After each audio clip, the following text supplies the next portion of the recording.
So David, 3.5 years after leaving Rangers, you're back. This must be a really proud day for you. Yeah, it is. It's really exciting to be back, and obviously looking forward to getting started, and hopefully helping the club. Yeah, you've some really proud and great moments in football. I guess this must be right up there for you. Yeah, definitely. It's obviously I don't think it's any secret. I grew up supporting Rangers and got the opportunity to play here, which was great, and had 5 really enjoyable and successful years. So to come back in another capacity is really nice as well. So I want to try and get started as soon as possible, and and get to work. Yeah, coming back into Ibrox today and up the marble staircase, did the memories come flooding back for you? It did, yeah, and I haven't been back for for quite a while now. So I wondered what it was going to be like, and sort of you try and prepare for it, but when you come back in, you remember how impressive it is, and as you say, memories do come flooding back, and it was nice. Yeah, enjoyed it, and saw a few familiar faces, and the surroundings are still the same. So yeah, it was great to be back. Yeah, and this time you came back with Mark Warburton. What can we expect from you and the new manager? Well, Mark's he's a great guy. He's been very successful at Brentford. He's different in regards to his background,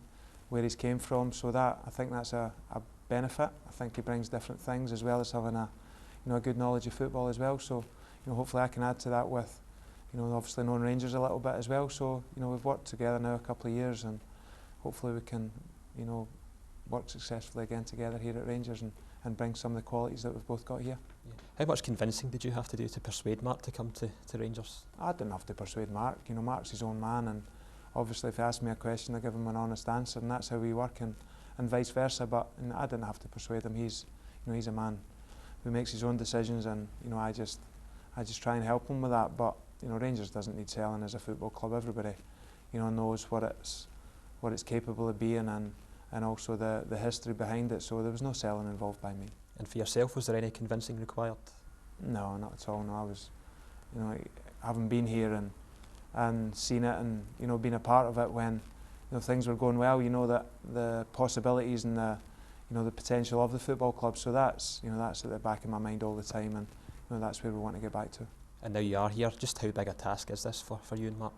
I think it's going to be a big task. I don't think that's any secret, and I don't think there's any point in understating that. I think there's a lot of work to be done, but we're ready to work, and just need to get everyone behind us and everybody going in the same direction, and get started. As I said earlier, we're really looking forward to getting started, and trying to make things happen, and trying to put a team on the pitch that the Rangers fans can enjoy watching. Yeah, I mean, just how imperative is it that Rangers get promoted from the Championship next year?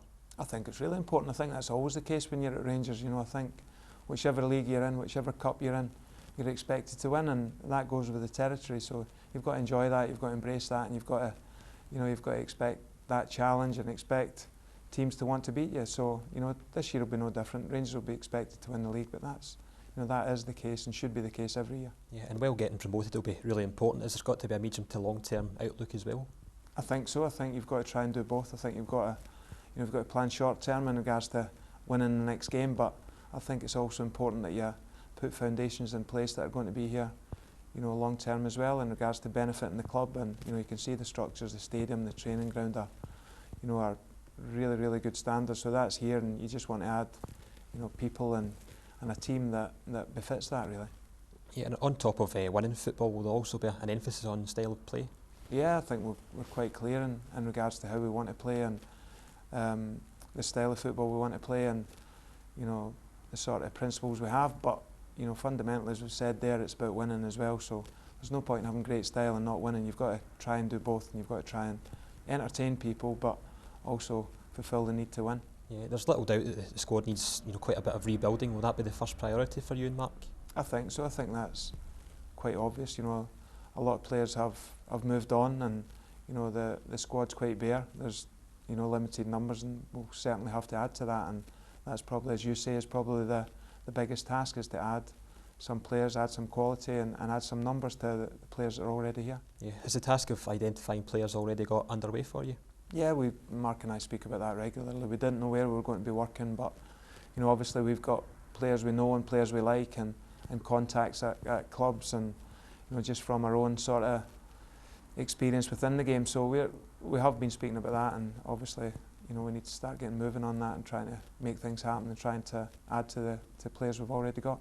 Yeah, pre-season is just a couple of weeks away. How difficult is it going to be to get a balance not only between quality players but also getting players in quickly?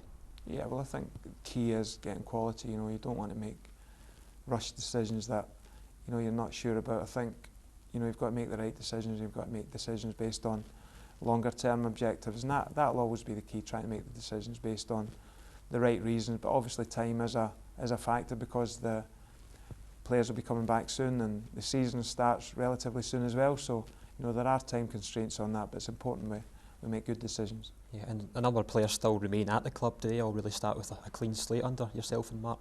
Yeah, I'm sure Mark's the type of man that will, you know, take things as he finds them, and we've got no agendas coming in. We just want players who want to be here, players who, you know, can be successful, and players who can make Rangers a better team. So you know, that'll be our focus on that. As you know, players, everybody will be given a fair chance, and everybody will be given an opportunity to, you know, to try and be part of what we hope is a successful team.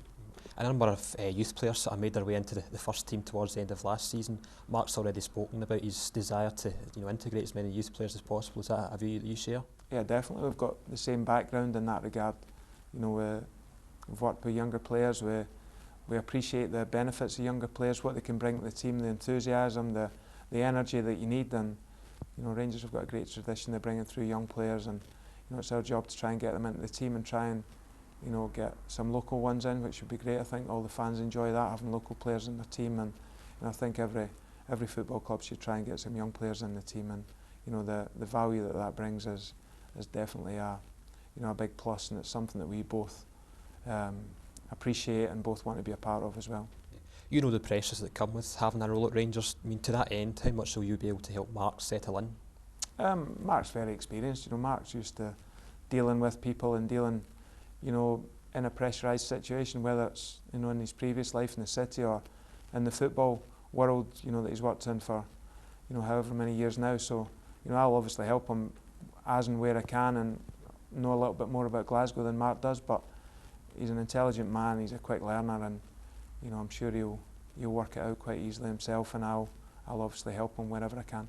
Yeah, and now you're officially at the club. How much are you looking forward to, you know, your first match? Yeah, excited. You know, you walk in the front door and, you know, it starts to become real, and you start to get excited, and you start to look forward to the first match and the first training session and getting the players out in the training field. So it is exciting, and we know there's a lot of hard work to be done, but you know, we're looking forward to it. I think that's the best way of putting it. And just finally, you had a great affinity with the club supporters when you were here as a player. So what message can you give to them ahead of, you know, the new season? Just to say that we're delighted. Both Mark and I are delighted to be here. We're excited at the prospect. We know, I'm sure it's not going to be easy and it's not going to be straightforward, but you know, we're both going to work really hard to try and get the club back to where it needs to be. I think we've all got the same goals and the same ambitions, and we all want the same thing. So I think the supporters are going to play a big part in that, and getting us back to where we want to be. And you know, we just promise them that we'll work hard to try and do that as soon as we can.